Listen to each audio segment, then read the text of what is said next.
this embracing this gay stuff, you know, from our community in particular, and from our community in particular.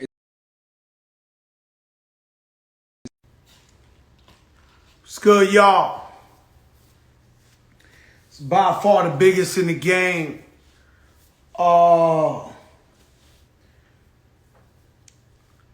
Happy birthday to the one and only Rick Ross, the boss. Dre's not here. As he's not here, it's just me by myself, focused. And so I ain't got no music or no sidekicks or no jokes and shit. And so, happy birthday, Rick Ross, the boss. Happy birthday, J. Cole. It's a legendary day for hip hop. It's almost equal to Slick Rick and LL Cool J having the same birthday. It's a big day for hip hop. J. Cole and Rick Ross. Unfortunately, Cicely Tyson has passed away. Today, living legend. You know, my whole life, you know, I've known of her work. It's sad that she was 96, and you know, we all gotta go one day. You know what I'm saying? So, but it's you know, it's hard to part ways. Tonight's guest is the legendary, the one and only pioneer, Lee Daniels, movie director, TV director. And so we're gonna get into this new movie he did, Billie Holiday, United States versus Billie Holiday. And so, you know, I went outside today. I had a social distance interview, and I've been doing a lot of interviews, man. Like it's like the, you know, thank God, careful what you wish for, because I've been COVID relaxing, and now the record is really, thank God, taking off. And so it's been taking off, and so hold up, this shit bright as hell in my face, man. Hold up. And so I went outside, and everywhere I went, they were saying, yo, the big show. Yo, the big cars was pulling up next to me. Yo, the big show. You know, I wrote some graffiti. Shout out to Tesso Verse, Abstract, the whole 004 here in Miami. And people was around them. It's like, yo, the big show, man, the big show.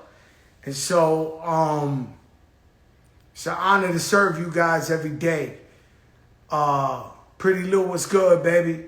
It's an honor to serve you and bring the latest to you. This is a daily show. And it's live. So whatever we say, just know it's live. And so we the biggest in the game. We take no talk back. Shout out to the Tats crew. That's my crew. So out here in Miami, because my crew's up in New York, I paint with the Miami crew. And that's 004. These guys I respect. Let's see. Let's see what it is, man. Shout out to Siraka, much finer vodka. You already know I got it in hand.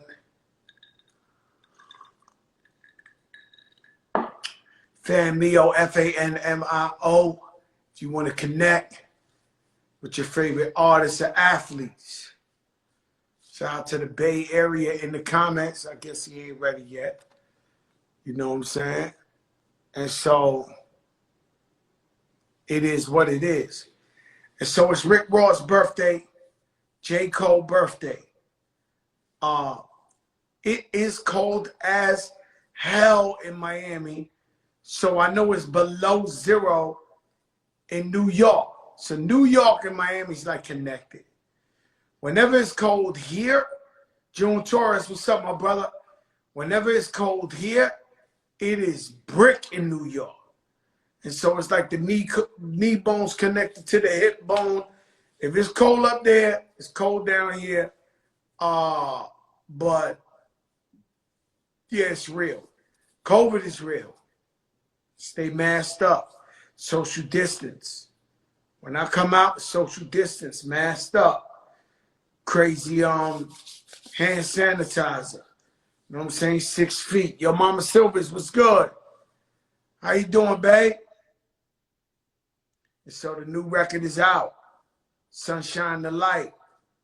And I've been doing a bunch of interviews and big shits. You know, I did Stephen A. Smith today, ABC. I did this business podcast. I don't know the full name like that, but Good Brothers from the Bronx. Charlemagne and them set that up. And so the phone ain't stopped ringing.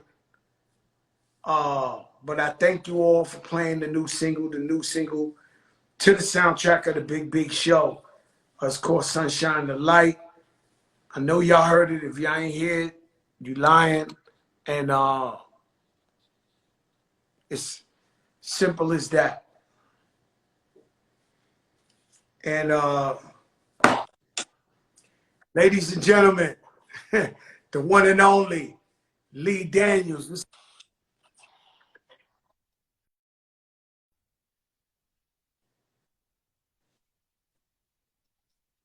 Hey Lee, I'm good. You trying to get this I don't know how to do this. How do I do this? Yeah, let me see. I can hear you just like this, but your Wi-Fi look like you got that Teddy Riley Wi-Fi when it's like. What does that mean? You know, that means it's like you blurry, slow, delayed reaction.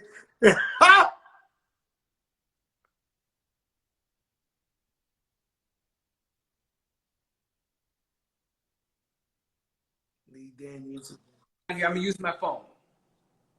Please. All right. Hit me back. All right. Hit me back. It's Lee Daniels, legendary director, Empire, Precious, the Butler. United States versus Billie Holiday. Oh yeah, we turning up. It's the biggest show. All we do is B.I.G. You know what I'm saying? Consistently every day. The biggest in the game.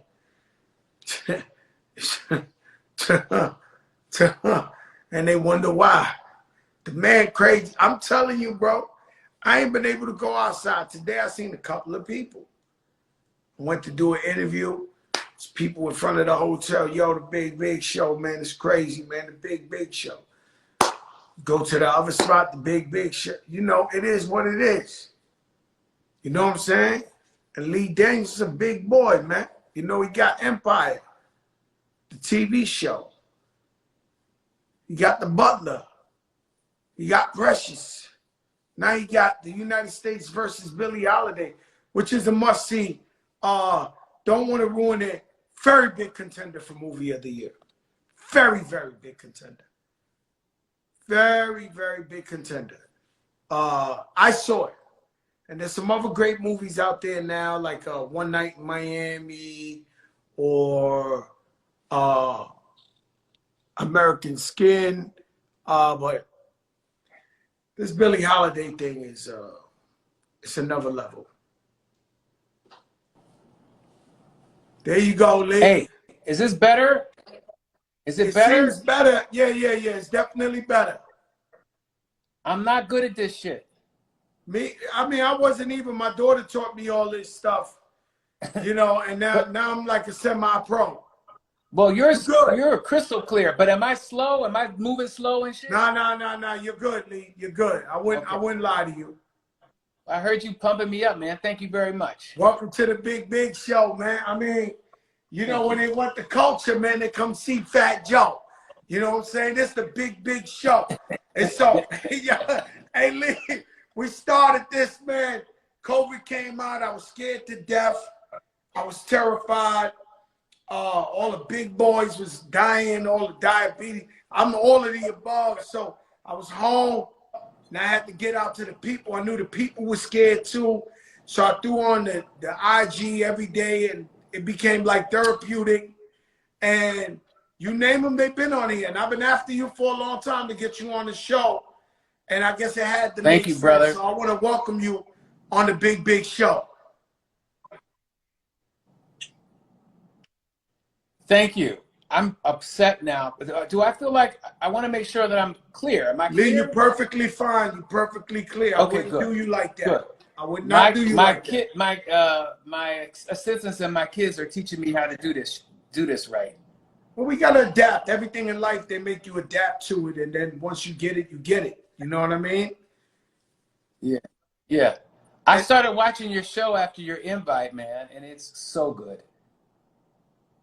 It's so good. It's so real. You keep shit very real, and it's entertaining in a real honest way. So congratulations on you to thank you you, and your Lee. show. And that's what we do, man. I got no boss. I got, I say what's on my mind. I'm always from the people.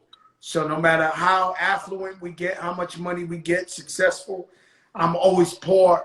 I'm always a poor soul. I'm always a poor heart, and I always think about our people first.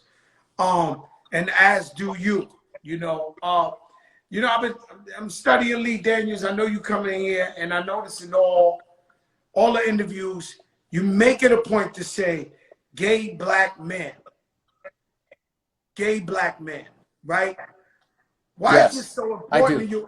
And this is, well, unless you say it all the time, it's like a calculated effort whenever you in the interview, you say this. And how important is it to you to represent the LGBT community and black men, period?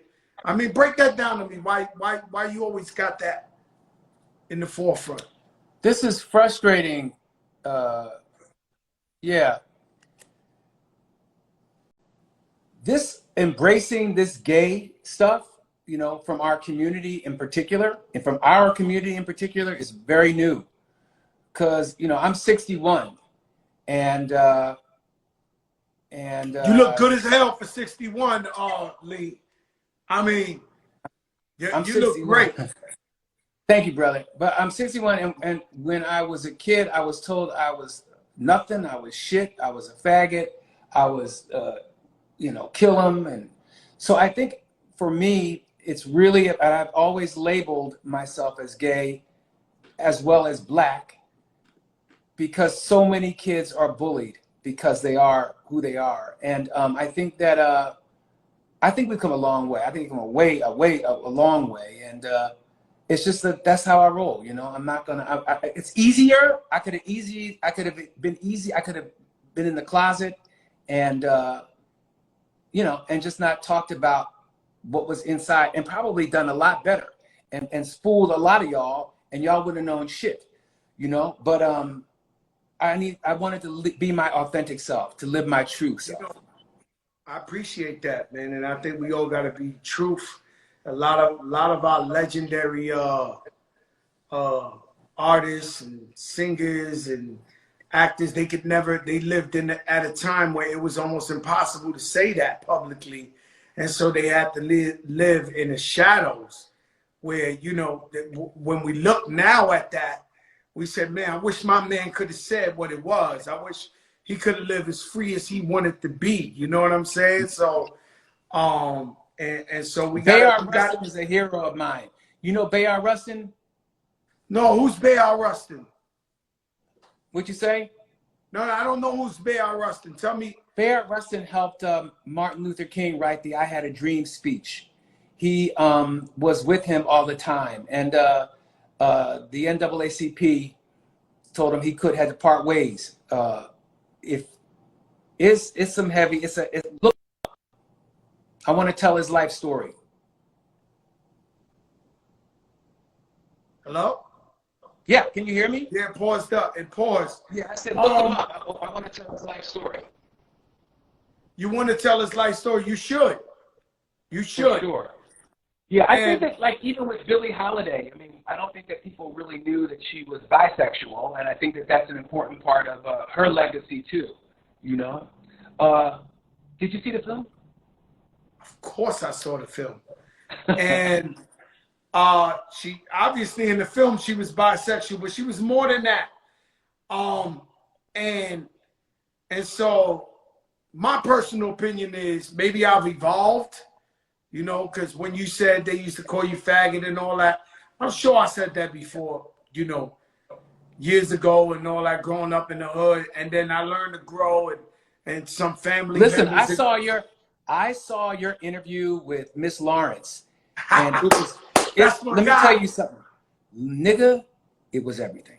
I got off the phone. I was so emotional afterwards after watching it, and watching you learn was a beautiful thing, which was the reason why I did Empire. And I think that Empire laid the way for Black Panther and all of these other this Black revolution that we're having right now.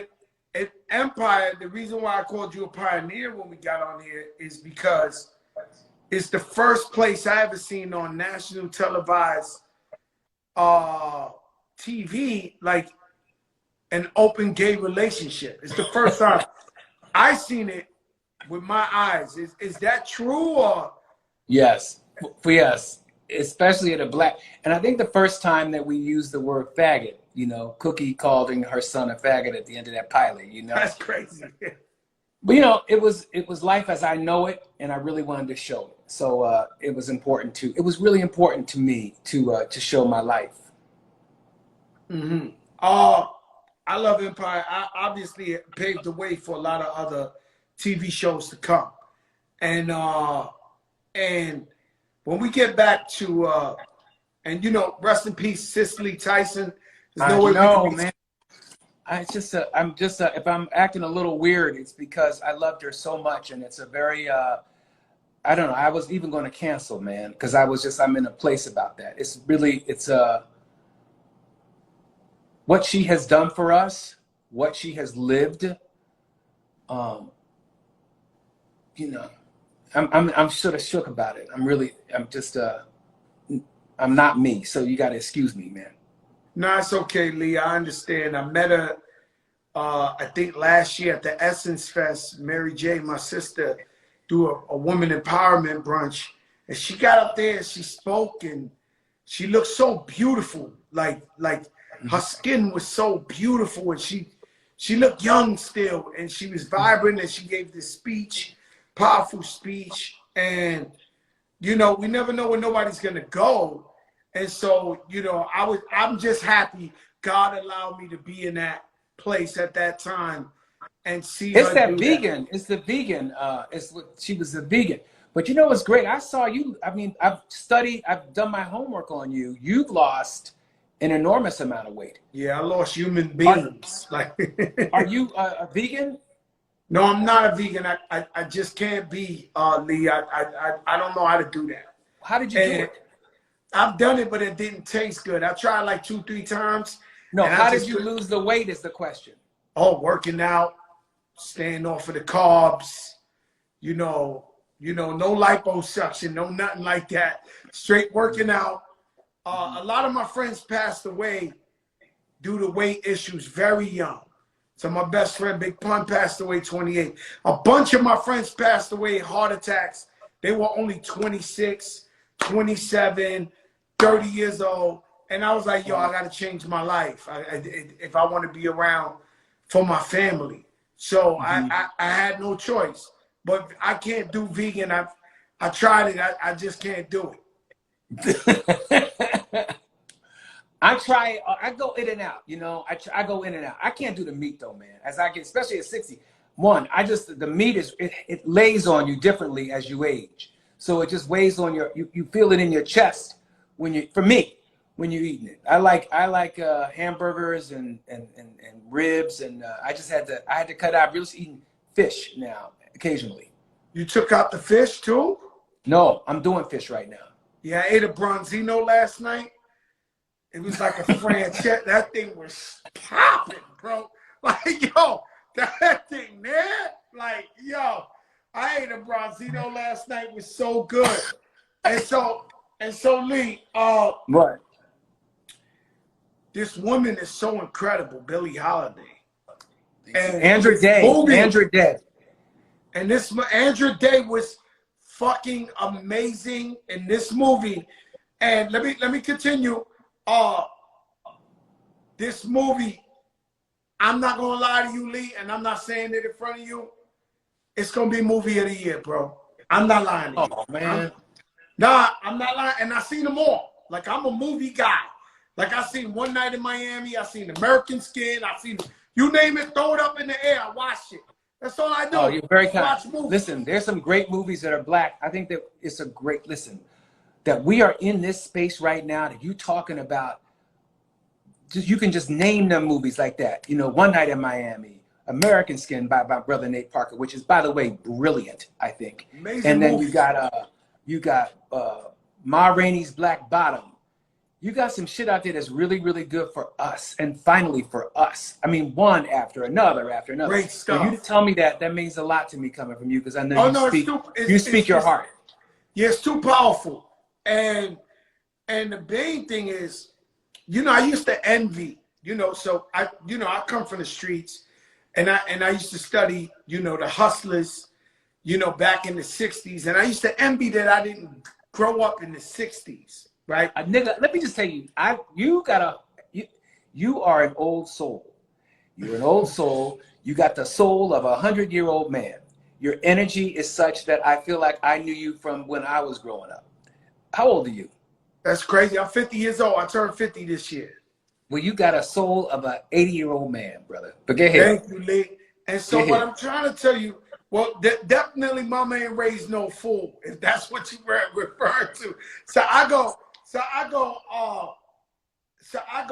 I'm getting my light always right. Envy these guys, you know, in the movies we see American Gangster, and I'm like, damn, what the fuck was it like to hear Al Green and at that time?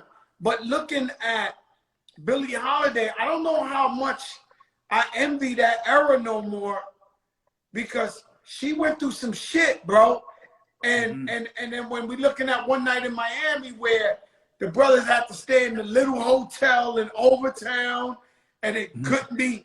This was a rough time, Lee. I think your grandkids are going to look at the time that we lived in, and they're going to call this some rough time. I think that, you know, they have paved the way for us to have this conversation right now. And that's the reason why I wanted to tell Billie's story, because I believe she kicked off the civil rights movement as we know it with Strange Fruit. People don't know that. People just think of her as a great jazz artist. People just think of her as maybe a drug addict, you know, but they don't know that she was in the streets fighting for us. And because of her addiction, a lot of black people were not, they were not that supportive of her. You know what I mean? Like, you know, they didn't understand addiction back then. And also, she didn't want to be an addict. I suffered from addiction. You know, I was an addict. I used to not talk about it, but I think it's important to talk about it. I think it's as important to talk about it as I am talking about my sexuality. You know, but I was ashamed of it. And but I've lost many friends that you know too. We share in common many friends that have died, and it's important to talk about it. It's really important to talk about it. She was struggling to get sober, but she couldn't get sober because the government kept planting drugs on her. This is crazy. They actually had an FBI guy living with her on tour. Like, she was like a priority to the government.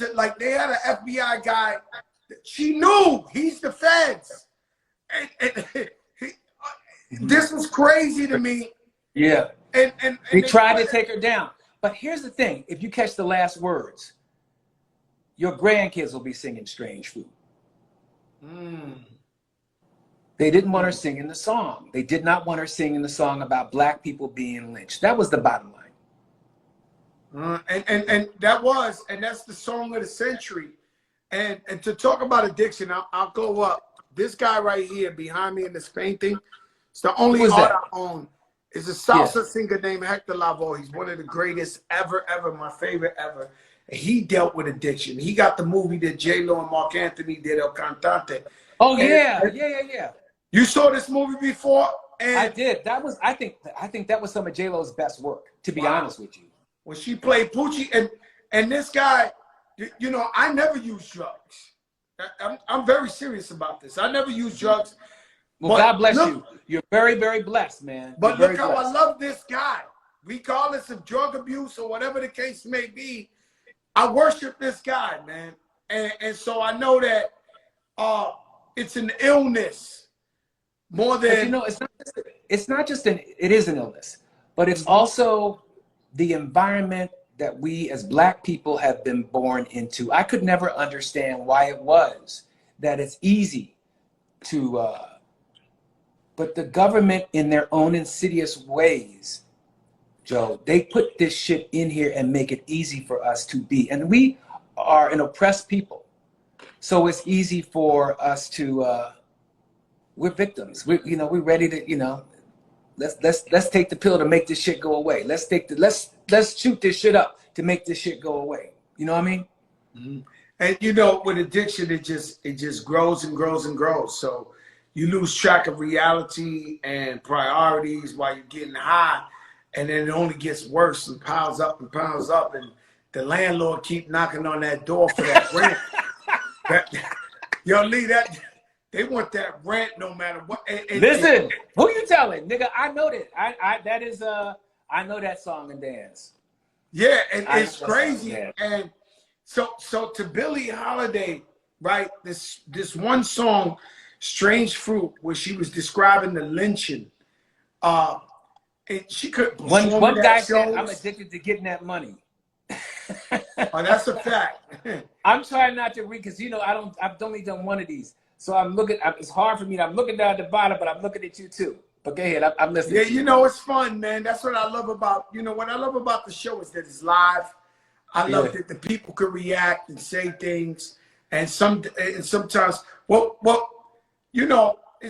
just live. And Miss Lawrence, our friend. Did you see? He's in the movie. Job. Didn't he do an incredible job? Yo, an amazing job. And I'm like, yo, Lawrence. And I'm going crazy for Lawrence. And so in real life, Freddie was her stylist, right? Who used to get her the gowns and stuff. Yes. Mm-hmm. And also would get high with her too, where Rosalind, do you remember the girl, Divine Joy? I put her in Empire she played Pound Cake in Empire.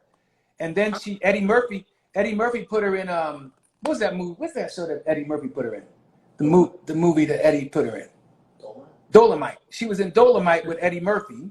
All right. And then I put her in this. She's just brilliant, But the Rosalind character, the girl with the patch, tried to keep her sober, where Miss Lawrence's character was keeping her high. And it's important to understand. The other guy was getting high with her too. Yeah. The band player. Yeah. Mm-hmm. He was getting high with her too. Yeah. And it's an interesting love triangle because I knew, I don't want to give too much away, but the handsome dude, right? Trevante, did you see him in did you see him in his prior movie, Moonlight? Yeah, I seen Moonlight before. Mm-hmm. He was that guy in Moonlight. Moonlight, that's where you got him Yeah, from? he was the star of Moonlight. He was the star of Moonlight. Was he? He was the one that cried at the end. So he got older. He got a little bit older now. He was the thug. He was the drug dealer at the end. Oh, yeah. Oh, yeah. In the diner scene and everything. Yes. Moonlight was an amazing movie, bro, by the way. It was brilliant. It's a brilliant movie. Brilliant movie. But this guy played such a great role in this movie, and I knew that somehow there was going to be a romantic thing. Yeah. I knew that off rip. I said, no way. So here's the thing. I don't know how much of that is actually true, but they did have an affair and they did love each other. I don't know whether he was with her all the way towards the end of the movie. So she was without giving stuff away. I don't think, but they did have an affair and she did love him. And we know but so many. He was in an interesting situation because the government couldn't bring in white people to come into Harlem to infiltrate Harlem, so they had to bring us in there. And so, but then when he really found out what was going on, why it was that she was the way she was, he became like a double agent. And I think his mother woke him up, and his mother said, bro, see what they trying to do to this lady? She's a hero. And when you got moms telling you she's a hero, he sat back and started to think. He was like, oh, wow, they're using me to get this woman when, you know, I should be protecting her. Mm-hmm. And yeah, you can't make this shit up, man. No, you can't make it up. It's no, amazing. And they try to, and what they've done is that they don't put this shit in our textbooks. They don't teach us about these things. They don't want us to know. You know, and that's why we need guys like you to do it. You know, almost like when Spike did the Klansman, right? We would have never believed no shit like that. Mm-hmm. You know, and so you got to tell a story. It's important to tell a story. That's how I look at it. When I see the Billie Holiday, of course she's superstar, living legend, one of the greatest voices ever. But to see the stuff she was going under, you know what I mean, and everything she went through, you know what I mean? Like, I'm writing a book about my life now. It ain't just about the first time I met LL Cool J or the first time I rapped. It's really about all the shit I done been through in my life. You know, like, wow, I can't believe he can smile and tell a joke. 2021. Mm-hmm. You know, and that's the main thing I took about this movie, where I was just like, wow, we know women. We all have women in our lives, and they could be the smartest women in the world. You know, they say love is blind, right? And so it's like the most educated, smartest women in the world, they could fall in love with the wrong guys. But you understand why she was wrong with the wrong guys, right? You do understand. She grew up in a brothel. Well, she grew up in a brothel. She was a prostitute. She was forced into prostitution when she was 11. She didn't know love. She did not know love. So, like, we are blessed that she used the pain that she had and expressed it through her music. You know? Yeah, man. Billie Holiday is a beast, man. Her story is sort of legendary. And I don't know whether you remember Lady Sings the Blues, but that's the reason why I got into I saw Lady Sings the Blues when I was a teenager, and I'd never seen a black couple in love before on the big screen ever. You know, Diana Ross and Billy Dee Williams was kissing, and Richard Pryor was telling jokes, and you had all of them beautiful costumes and fashion and Harlem, and you could smell the fried chicken popping off the screen. You know what I mean? It just felt like us, and I really wanted to. I wanted to make people feel, because I didn't know the word was director. I didn't know the word was creator. You know, I didn't go to film school. There wasn't anybody out there that was black that I could relate to or understand that that's what it was that, you know, was called directors or called, you know, writing, produce. So, but I wanted to make people feel the way I felt when I saw that movie because it was bomb. And 40 years later, I got this script from Suzan-Lori Parks, who's a brilliant playwright. And she wrote Top Dog, Underdog with Mos Def on Broadway and won the Pulitzer Prize, first black woman to win the Pulitzer Prize for a play. Wrote this brilliant piece on Billie. And I just said, I got to do it because people don't know this story. My kids don't know this story. It's interesting, when I did The Butler, my son, at the end of the film, I have a 25-year-old son and daughter, twins. And my son turned to me and said, Dad, you wrote the shit out of this, man. Like, this is really, I said, what do you mean? He said, this shit ain't real. I go, are you kidding me? I took his ass out that expensive white school that he was in on the Upper West Side. Hey, yo, listen, let me tell you something. I saw your kids, they're beautiful. And a lot of times people don't. So if we went to Precious, right? Yeah. Like, and there's no disrespect to you, Lee. Yep. I really ain't see the brilliance in Precious because in the project I grew up in, there was 9 Precious in one building. What? So, They was what? They was what? What'd you say, 9 Joe? Precious in one building. Like I knew Precious on every floor. And for me, I grew up in it was so fucked up and we were so poorly that I thought that was normal shit. And then when you come out with this movie and everybody's like, it's a Precious, it's a thing. And I run to go see it. I'm like, yo, that's Janita, that's Latanya, that's Wanda, that's Lucy. How sad is like, that? huh? Yeah. That's the truth though, man. It's the truth. No, it's the truth. But what's crazy is the white people ate that shit up like, oh my God. Oh my God. They ate it shit. Let me tell you, listen to this. So I played that the first time I played Precious, me and Monique and Gabby we was at the Magic Johnson Theater in Harlem. Nigga, that shit played like it was a comedy. I said, oh shit, we got a comedy. We got a fucking comedy, right? So then we go to Sundance, where we the only spots in the spot. We the only niggas in the house. A room full of white people. 3,000 white people. You could hear a pin drop. It was art. It was art. This is what I'm saying. This is what I'm saying. Yeah. No, Yeah. And so, like, when I spoke to white people about Precious, oh my God, have you seen this movie, Joe? I'm like, I gotta see it. I see it. I'm like, yo, this is my project building on every floor. But it was a comedy in the hood because they know a million Precious, unfortunately. And to the white people, it was like, they never saw this shit before. They didn't know that this exists. And I mean, that's the beauty of telling real stories on the screen. But you know, my first movie was Monsters Ball. My very first movie that I produced was Monsters Ball. And that was Puffy's first job. I got him his SAG card. And so that's Monsters Ball with Halle Berry.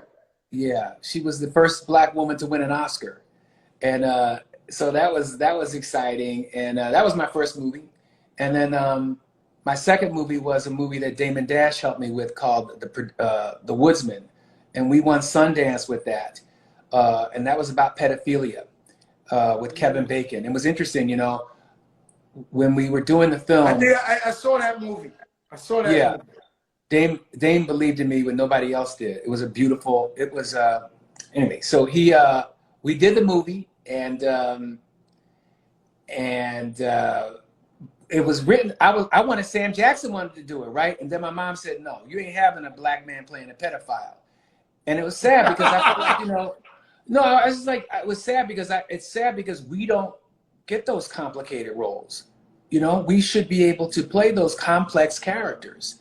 But we have to live at such a high bar, Joe. We have to be, you know, and that's disturbing that we have to not show who we really are. I'm gonna tell you some sad shit, Lee. And I need to snap out of it, but I never liked Kevin Bacon after he played that role because it was so. No, I swear to God, I've never seen him the same.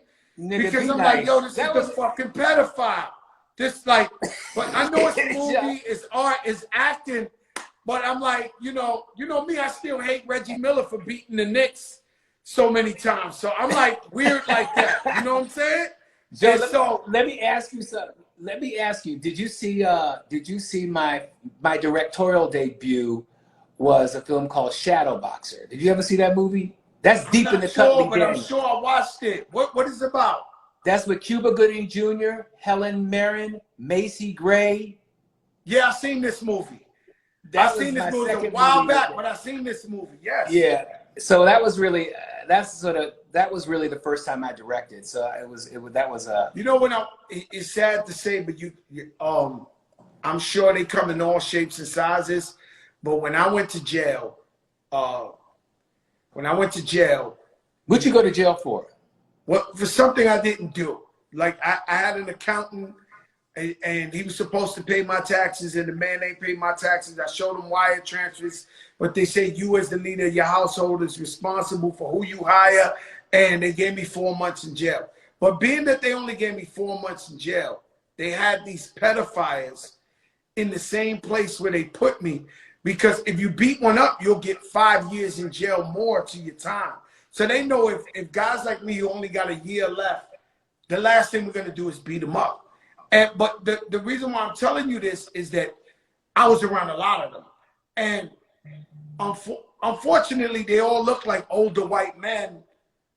You know, no, I'm not being. I'm not being. No, this ain't no racist shit. Nothing. Like I'm telling you, honestly, it was all like, I don't know why, but it was all like older white men that were the pedophiles. You know, you had some Latino, some black, but not really. It was these older white guys, and it's almost like I spot them. Like now, if I walk in a park or some shit, we cannot be laughing about pedophilia. No, we're not. Yeah, this is not in this day. I'm telling you real shit. I'm gonna tell you some crazy shit. Where I live is a complex, and it was this weird white guy. He's always walking around and shit. And I tell my neighbor, I said, listen, bro, I was in jail with them. This guy's one of them. In my complex. Was he? No, was he? Listen. No, he wasn't. He wasn't. So my guy who lives next door, he did a full background check on this guy. You know, this guy worked for like Obama in the White House and like did so much shit for the community. And I was like, damn, you believe I fucking profiled this guy and we researched him.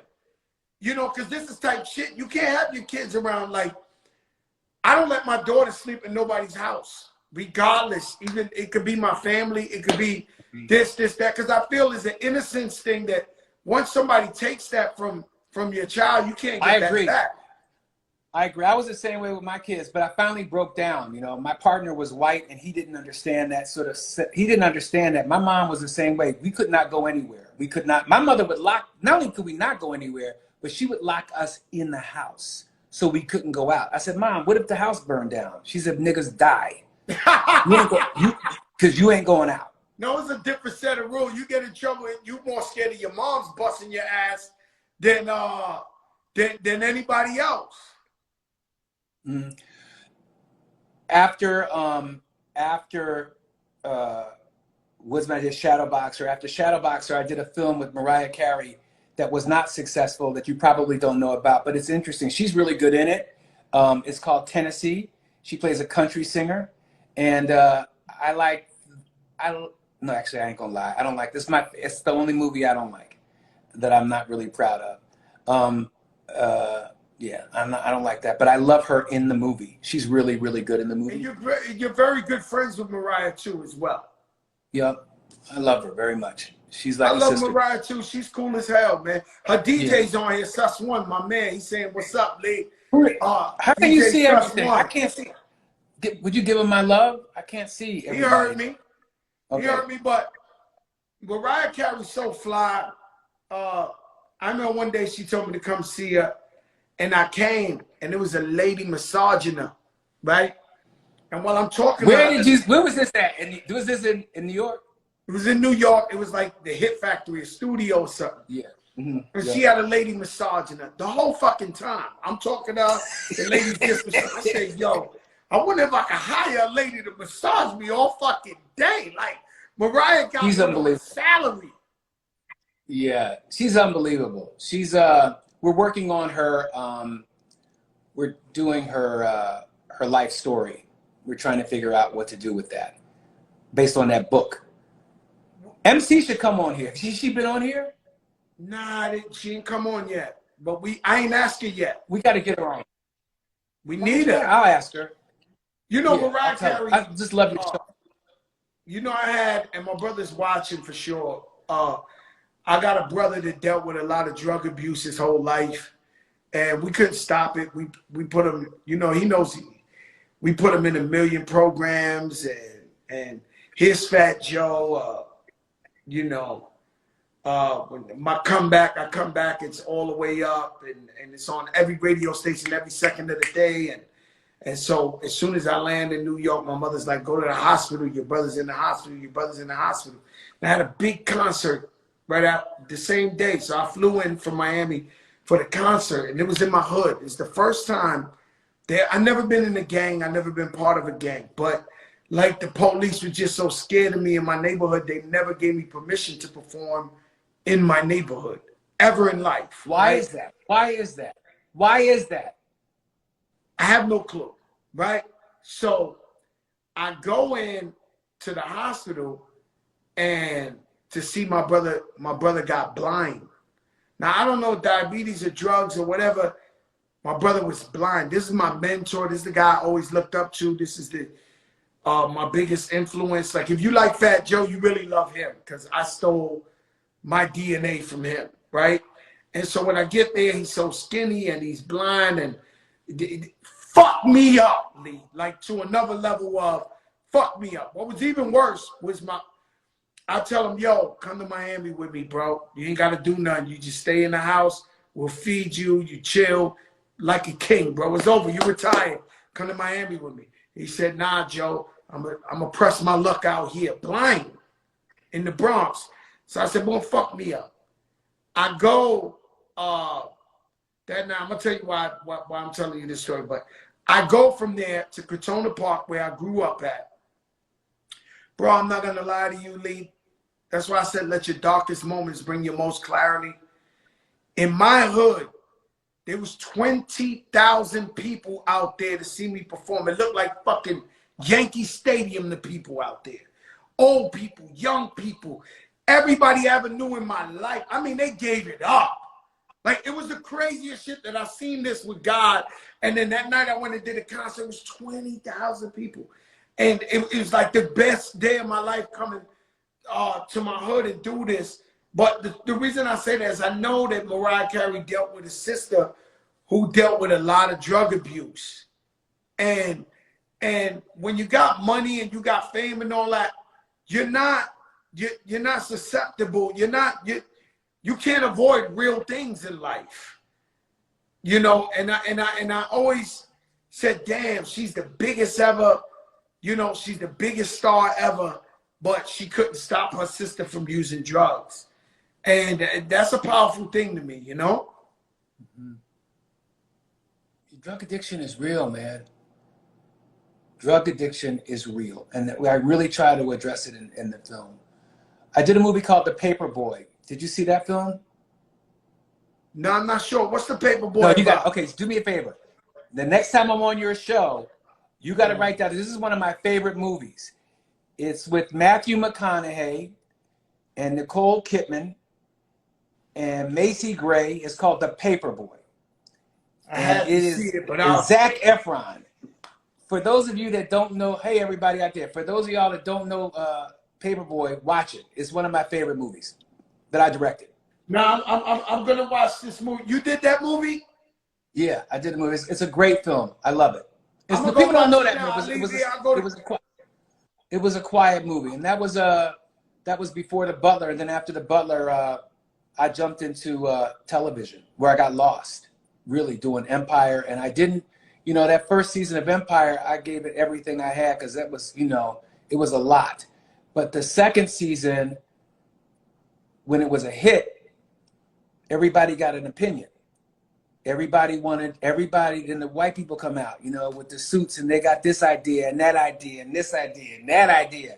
And I'm like, shit, I don't know. This is not me no more. Like, I don't know this show. I know the people that I created. I know the people me and Danny created. And that's why you got to fight back, Lee, because but you know like, what it's the same thing with music. But Joe, you know, this is what they gave me so much money, and they go create another show. And I was like, okay, I stepped away from Empire, and then I did a show called Star that I loved with all of my heart, man. I don't know whether you know that show. It was another quiet sleeper. Yeah, I don't know that show was Star. I've never seen that. Star was my baby. It was something that was very dear. Miss Lawrence starred in that too. Queen Latifah was in it. Benjamin Bratt was in it. It was about 3 girls trying to make it to the top. And we also dealt with Black Lives Matter. We dealt with, Tyrese was in it. Tyrese was Queen Latifah's boyfriend, who was a minister who was trying to pray the gay out of her daughter. It was a lot going on. And what about that, Lee? They canceled it. They canceled the show. And people, it was my favorite show, and they canceled. We were going to do it.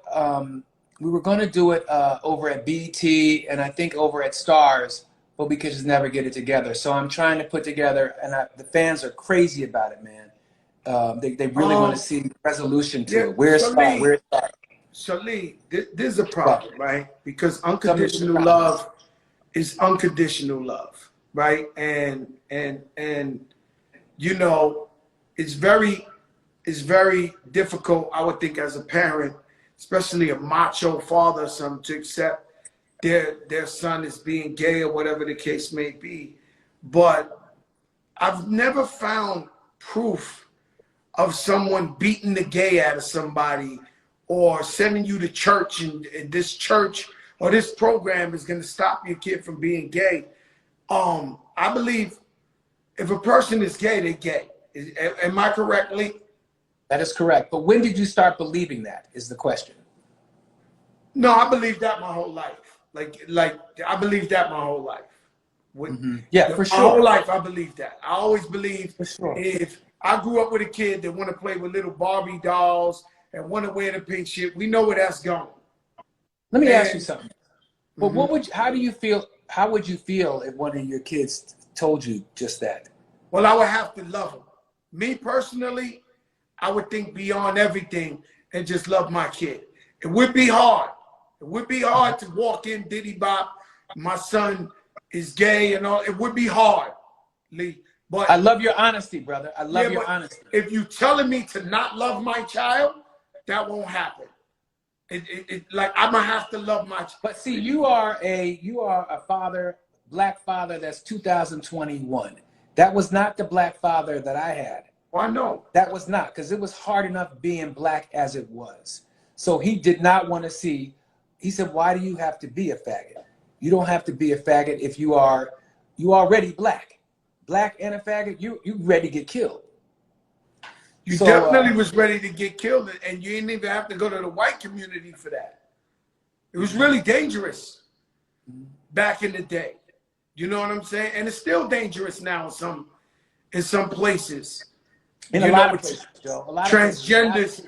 You know, kids the are reason killing I themselves. brought Miss Lawrence up here, and we family, you know, but because they was beating up all the transgenders in Atlanta, and word got back to me, and I was like, yo, fuck that. Let's get Miss Lawrence on here so we could talk about it. You know, which was a very powerful, dude. It was a very powerful, very enlightening conversation, because the thing is that you speak for the community.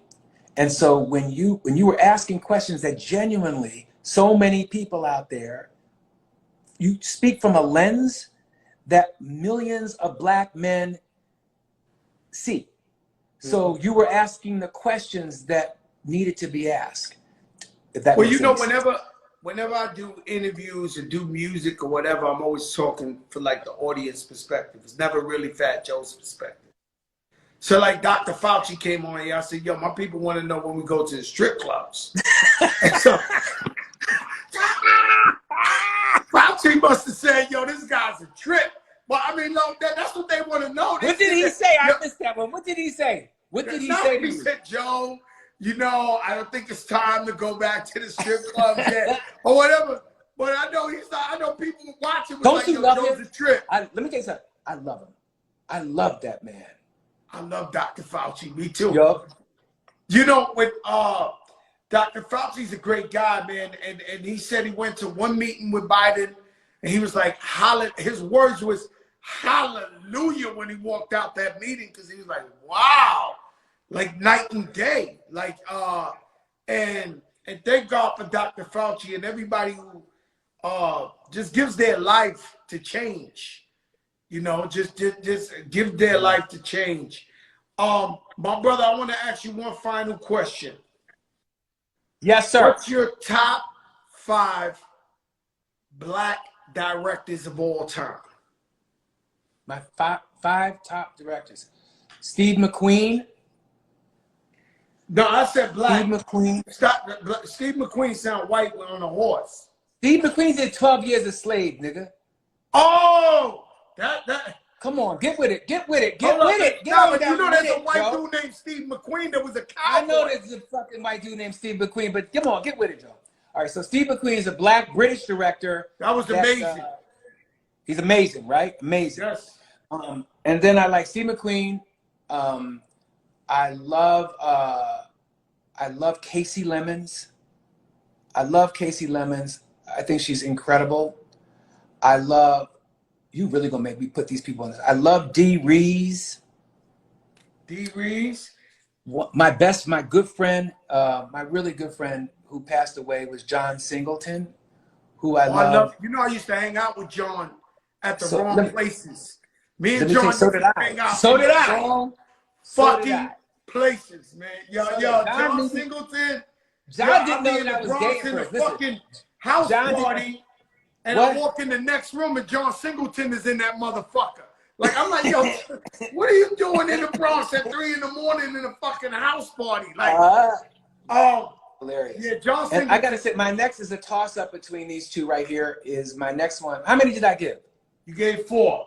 You gave So it's Steve a top- McQueen, you gave Casey Lemon, you gave Dee Rees, you gave John Singleton. I'll let you give me 2 more. Give me 2 Okay. more. My next one is Nate Parker. Nate Parker did American Skin. An amazing movie, bro. He is the truth. And then I gotta say I love and these are not in any order because I love them all the same. I would say I'd have to split it between Ava DuVernay and Spike Lee. So that's a yeah. And I believe you saved them for last because That wasn't because are they the usual fit on my suspects. list. Though. It's all the same. They all. I know they're on the list, but I mean, And Ava and Spike Lee are like the usual suspects. That's like when they say, Fat Joe, who's your top 5 rapper? Biggie and Pac. Like, you saved it for the end because you wanted to give some creative answers, but more than likely the Biggie and Pac is the Ava and Spike Lee. And I get that. All right, I didn't hear Jordan Peele. Oh my God! Now you're gonna make Jordan look at this. And No, I don't want nobody to get mad at you. I don't Oh want my nobody God. to get mad at you. Oh my God! But this guy, he's a problem. He ain't no fucking. He's not a joke. Here's the Not thing. a I think joke. we all bring a specific something. When you walk into a Lee Daniels movie, you know exactly what you're going to get. You know exactly what you're going to get. And why you say that, let me tell you something. Movie of the year thus far is coming up. This movie you've done was amazing, my brother. Billie Holiday versus the United States of America. Everybody must see it. I'm telling you now, the reviews are going to be through the roof. I don't care about Twitter's reviews. gonna Let me go tell you, I crazy. care about your review right now, man, because that's where I want to go. I want to make sure that I speak to people. If I want you to know, Lee Daniels, you sent me 2 fucked up links. The movie kept stopping in the middle. I watched this movie like 3 times. You sent me the movie stopped in the middle. Oh, Joe, gotta get you another link the next day. I go back. I'll get you a the next day, the DVD. link I'm gonna get stops you. You got a again. DVD player, nigga? No, I got a fucking movie theater that looks like iPic. Yikes! Like the big shit. Like, so I'm sitting there. So then I watched it the 3rd time, so I really understood everything. Amazing, man. It touches so many different things, and it really brought it home to how hard it was in that time in life. You know, it was just hard, man. Segregation. You can't take the same elevator. You can't. You know, and everybody's lens is open right now. Like everybody's watching, and everybody is we starting to learn our own history. You know what I mean? We really don't give a fuck about Paul Revere and shit like that and all that shit they got to say. It's like we want to know our history. And so when you're sitting there, you put us right there, and you put us in here, and I'm just like, holy shit! I was in the movie. I was in the movie. I was like, this shit is crazy, bro. Everywhere. Thank you, Joe. I really appreciate it. Thank you so much, man. Please, God bless February you. February 26th, my movie is out on Hulu. Hulu, February 26th. Hulu, February 26th. I want to thank you, Joe, for having me on for the first time. I look forward to coming back again and again. In the meantime, I'm going to watch your ass when you crack me up. You know, I give it to the people the right way. This is the big show. Peace, my brother. All right, brother. But love. And let me tell you something. That is Lee Daniels, and you don't know who I know. Very big man in Hollywood. You heard Precious, Empire, and The Butler. We didn't even get into The Butler. But in The Butler, and he has this new movie on Hulu, Billie Holiday versus the United States of it. Well, really, the United States versus Billie Holiday. An amazing piece of work. I mean, when you see it, you're going to fucking love this shit. And she went through so much. I've been telling you about it ever since I've seen it. She went through so much, man, just over a song. Over a song. And at the time, they couldn't take the importance of this song. So they would follow her. They wouldn't let her perform. Every time she tried to sing the song, the cops would rush the stage. So you could imagine Carnegie Hall, the Apollo, wherever, million cops in there. The minute she go to sing this song, they attacked her. And then one thing I didn't talk to Lee about, it was like you needed permission to perform back then. It wasn't like now us rappers could go to any club, any venue and perform. It's like back then you needed permission, so they took her permission. And the only place she could perform was like in Washington, D.C. or Philly. Now, just ways to fuck up your money. Paperboy, I'm going to see now. Okay? So he recommended a movie he did called Paperboy. I'm going to see that now. And if you didn't know, you know now. I'm a big movie buff. I love movies. I love watching movies. One of my favorite things. Eat Philly, what's up? And so, terrible, terrible news. Cicely Tyson has passed away, 96 years old. I mean, we all got to go, but she was a living legend. Forever beautiful woman, groundbreaking pioneer, opened so many doors. Happy birthday, Rick Ross. Happy birthday, J. Cole. The big show salutes you. Armando, I see you. I see you, Armando. And this is the biggest show in the game. Believe in God. Put God first. Let your darkest moments bring your most clarity. And just know, never give up on your faith. Never give up on God. Sometimes our journeys are different. Sometimes it's harder for others. But you always got to remain true and don't question God. Because at the end of the day, he's going to grab you, man or female, and tell you, I was with you the whole time when you prove your loyalty. Now you're going to get whatever you want beyond your wildest dreams. This is the